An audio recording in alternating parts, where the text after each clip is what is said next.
Hey friends, Ari Koinuma here, and today I want to tell you about minor 6 chord, which is a really common chord in major key. And it's related in that this is a bit of music theory here.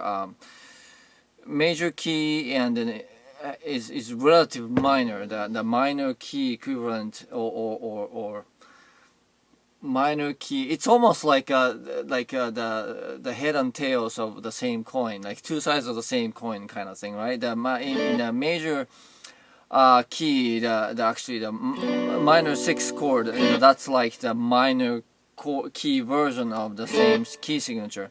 So they have the same kind of, they have the related sound. It shares all the same notes. I mean all the same notes actually. And I call it a sort of a softening chord because it immediately sort of softens the happiness or this sort of uplift of the major key. So for example, this is a classic chord progression. You start with D, and then A, which is the 5, and then B minor, which is a 6, and G, which is a 4. So there are 4 chords there, 3 of which are major chords.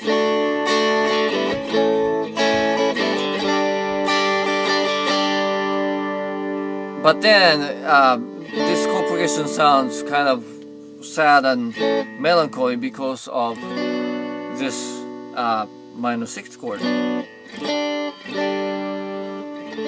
See the storm in your eyes, see the thorn twist in your side, I wait for you.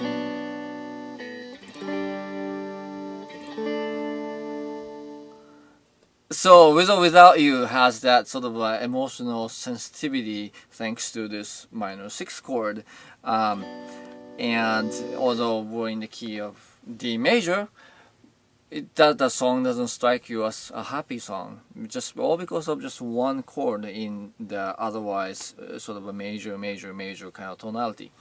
So it's a really easy chord to use, and I'm sure you've used it. Sometimes you can't even tell whether things are in major key or minor key because you go back and forth between 1 and minor 6 so often. It's just sometimes hard to tell. The other trick that it gets used often is, instead of going from 5 to 1 like that, you go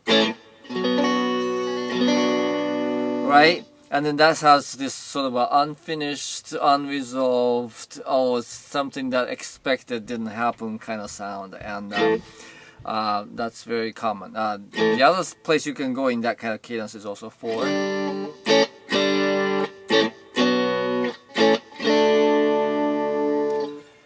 Anyway, so minor 6 chord, it's a softening chord. It just softens the impression of a song in major keys, and it's very easy to use. So I'm sure you've written songs. If you've written any songs, you probably have used it, but it's useful to know that when you throw it in, it really softens the impression of the song, and you can match it up with the right lyrics to create the right kind of feel.